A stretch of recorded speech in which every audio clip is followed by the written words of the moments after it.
Before I begin,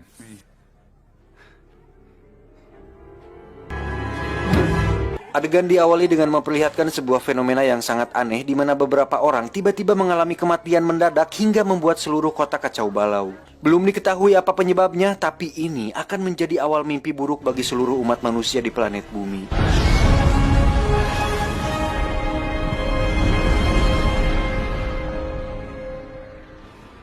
Ini adalah Dr. Josh, seorang ahli geomagnetik dan ilmu kebumian, di mana beliau sedang mengajar mata kuliah di universitasnya. Tak lama datanglah beberapa orang dari pemerintahan untuk membawanya karena ada sesuatu yang sangat darurat.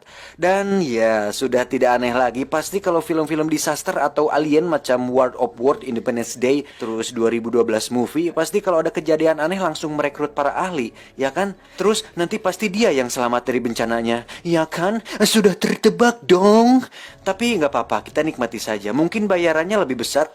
Selanjutnya kita akan dibawa ke sebuah fasilitas rahasia militer di mana Josh bertemu dengan sahabat lamanya yang merupakan ahli senjata energi tinggi bernama Sergei. Ini orangnya. Kemudian mereka masuk ke sebuah ruangan penuh mayat dan tak lama datanglah seorang jenderal untuk mengungkapkan tujuannya mengundang mereka ke sini, yaitu memastikan apa penyebab dari kematian mendadak orang-orang ini. Karena sang jenderal khawatir semua ini diakibatkan oleh senjata pembunuh massal yang bisa membunuh dengan gelombang elektromagnetik, karena jika benar tentu itu akan mengancam keselamatan negara Amerika Serikat. Namun sejauh yang mereka berdua tahu bahwa saat ini tidak ada senjata dengan gelombang elektromagnetik yang mampu membuat efek dengan skala besar seperti ini. Mendengar jawaban tersebut, sang jenderal pun bisa lebih tenang dan menganggap semua ini selesai.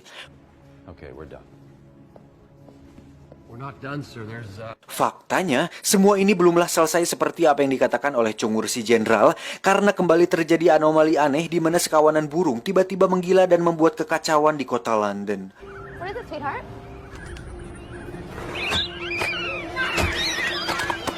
Let's go, let's go. Come on.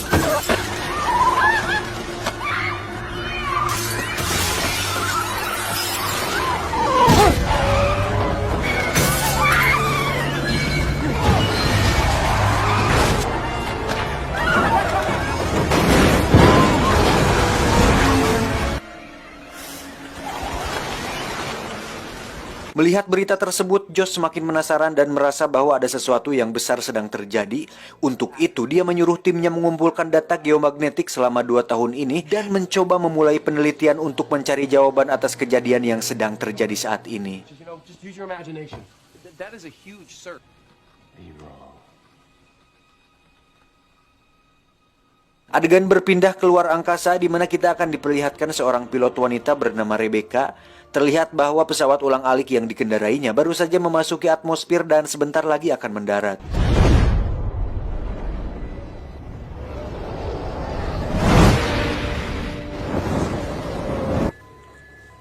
Tom, drop out.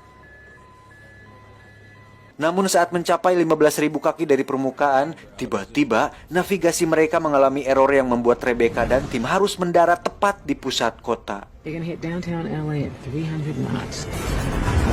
Merasa bahwa dirinya memerankan peran utama dalam film ini, Rebecca pun mengikuti instruksi dari sutradara untuk tetap tenang dan mendarat tepat di jalur sungai yang melintasi kota hingga berhasil menyelamatkan awak pesawat tanpa harus melukai warga sipil di sana.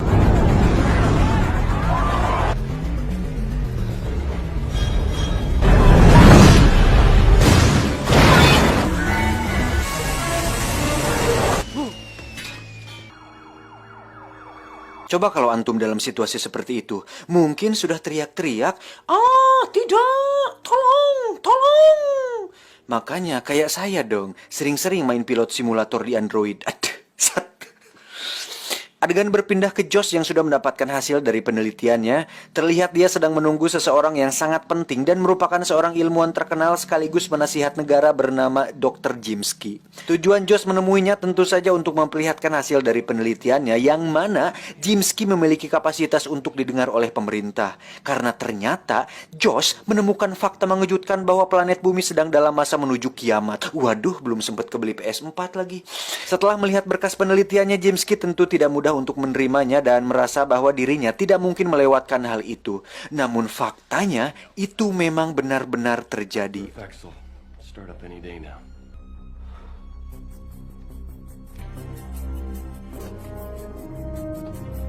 Sementara itu kita akan diperlihatkan Rebecca yang sedang berada di Gedung Putih di mana dia dan orang-orang di sana melihat suatu anomali aneh di langit yang merupakan tanda bahwa apa yang dikatakan oleh Josh bukanlah sesuatu yang main-main.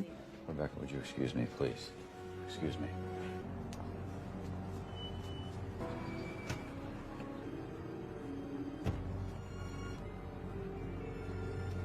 Karena tidak mendapatkan respon dari Jimski, Josh pun memutuskan untuk abok bersama Sergei di sebuah bar dan tak lama datanglah pas pampres untuk menjemputnya. Ternyata Jimski mempercayai penelitian Josh dan mengatakan hal itu kepada pemerintah dan dengan keadaan masih balideg dan mulut bau naga, Josh pun mulai menjelaskan semuanya secara rinci. Dr. Zimski informs us that you made a useful...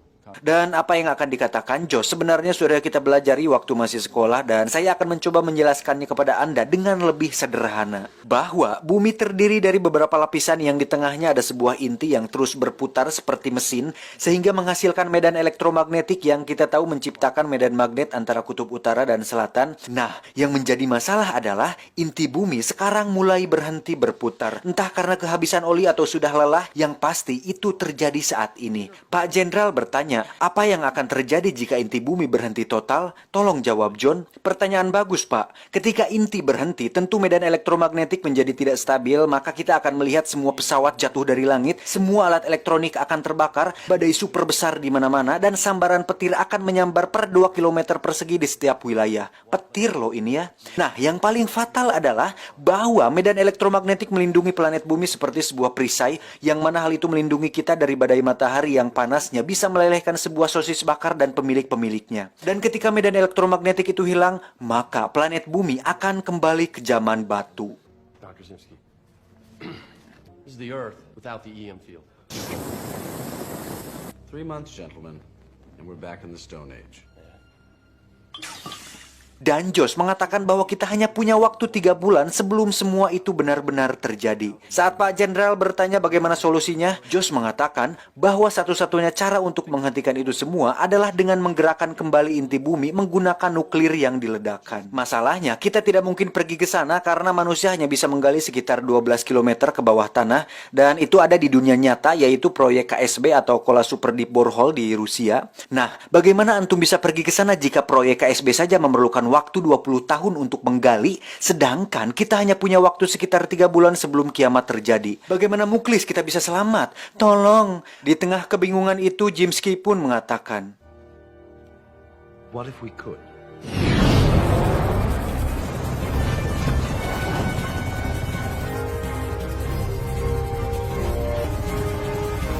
ini adalah Dr. Brace. Beliau merupakan ahli senjata dan teknologi sekaligus terobsesi untuk membuat kapal yang bisa berlayar di dalam tanah. Selama 20 tahun Brace melakukan penelitian dan menciptakan sebuah laser berfrekuensi tinggi yang dikombinasikan dengan tabung resonansi ultrasonik. Pasti Anda tidak paham, karena saya juga sama. Intinya, laser ini mampu menembus semua material dan benda padat dalam waktu yang sangat singkat. Firing!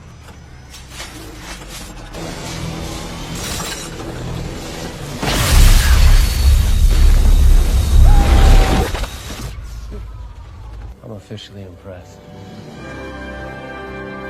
Untuk kabin pesawat, Brace juga sudah menciptakan sebuah bahan dari kristal yang dikombinasikan dengan titanium sehingga membuat bahan ini tahan terhadap panas, dingin, dan berbagai serangan fisik. Bahan ini dinamainya dengan unobtainium. Ready? Firing.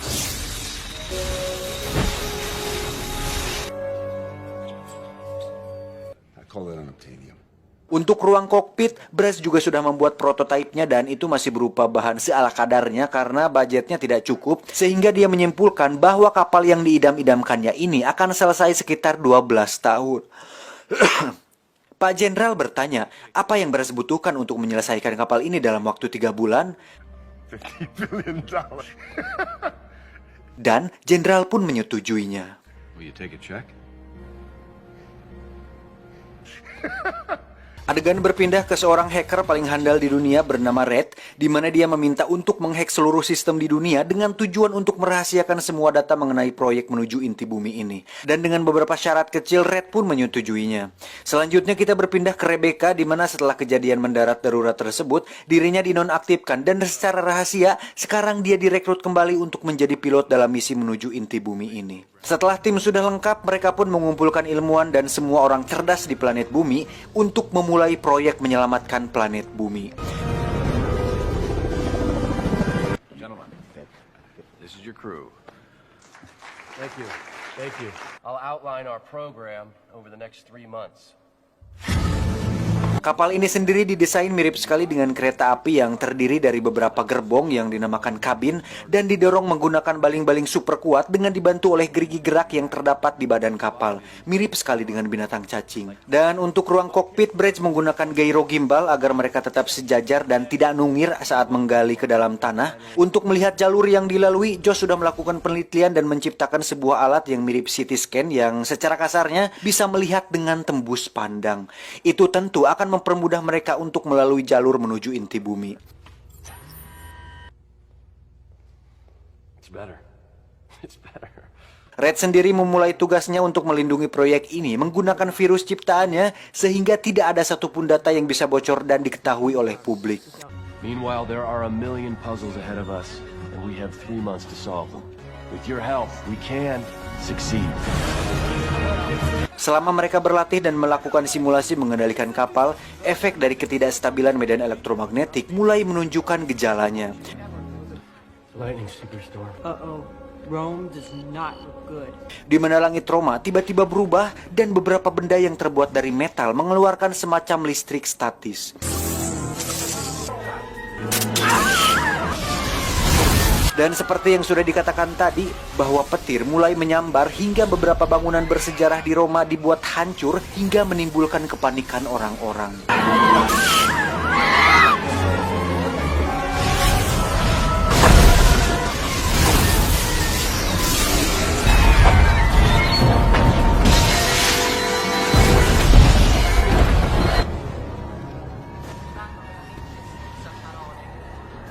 Tiga bulan kemudian, akhirnya kapal sudah selesai dan mereka pun siap untuk berangkat. Peluncuran pun akan dilakukan di Palung Mariana yang kita tahu bahwa itulah palung terdalam di planet bumi, sehingga itu akan mempercepat pemberangkatan mereka.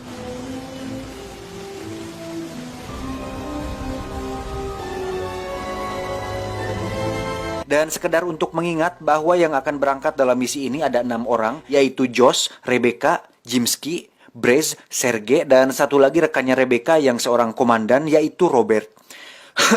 Oh iya, untuk sumber tenaga kapal ini tidak menggunakan bensin, pertamak, atau minyak tanah, tetapi menggunakan reaktor nuklir yang hampir mirip dengan yang ada di dada Iron Man, tetapi dengan skala yang lebih besar dan lebih masuk akal. Ketika mesin dihidupkan, mereka pun siap untuk berangkat. CS cabin repress. Repress VLV closed.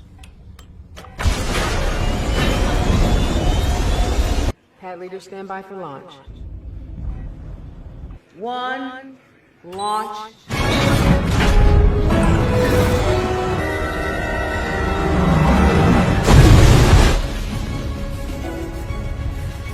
$500 feet. Leveling out.